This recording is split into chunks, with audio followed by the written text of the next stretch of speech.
One of the hardest things about sustainability and incontinence for me, as someone who has suffered from incontinence or experienced incontinence,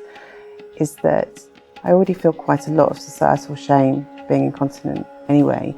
And the sense of shame and embarrassment and horror at the environmental waste connected to incontinence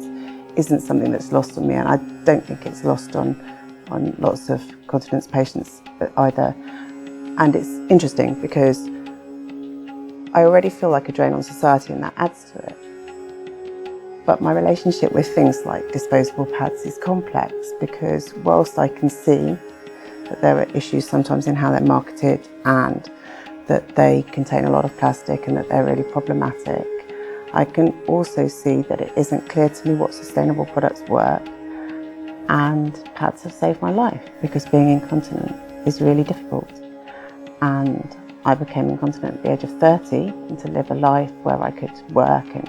hang around with my children and do anything, I had to have a way of protecting myself from and living in a way that was sort of dignified and not too smelly and not too messy. So it's complex, isn't it? Because in order for me to have the sort of sustainable healthcare that keeps me happy and healthy and able to live, then I have to do things which are bad for the environment.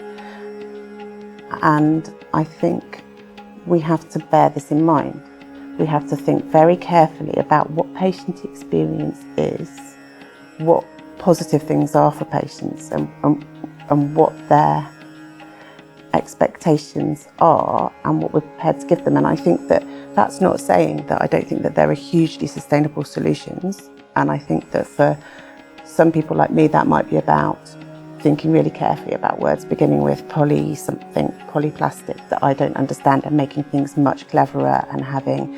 better numbers and better statistics about how waste disposal is managed, and teaching me ways of recycling what I'm using much better, and all those sorts of things. I think all those things are possible.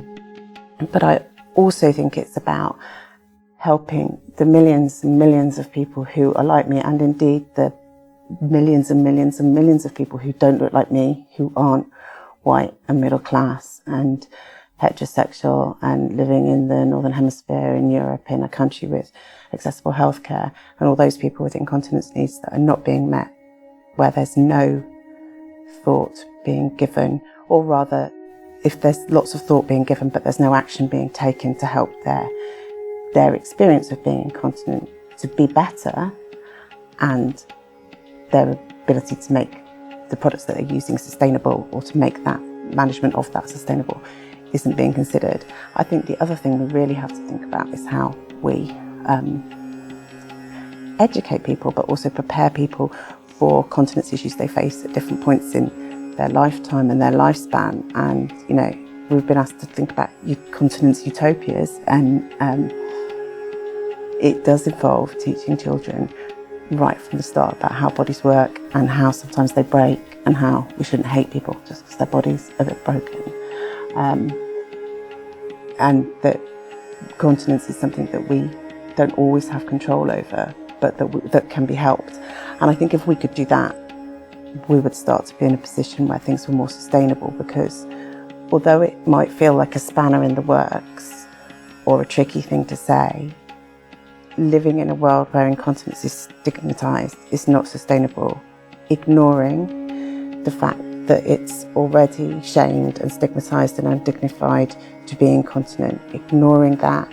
is not a sustainable way to think about change. So we have to do projects like this that value patient voice, that listen to what is happening to patients, and think about all the different patients,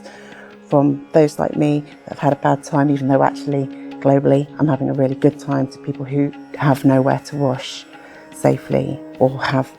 no access to anything as comfortable as the sort of disposable products that are available if you have the right ones. And we have to think about that, because it's not sustainable to ignore it.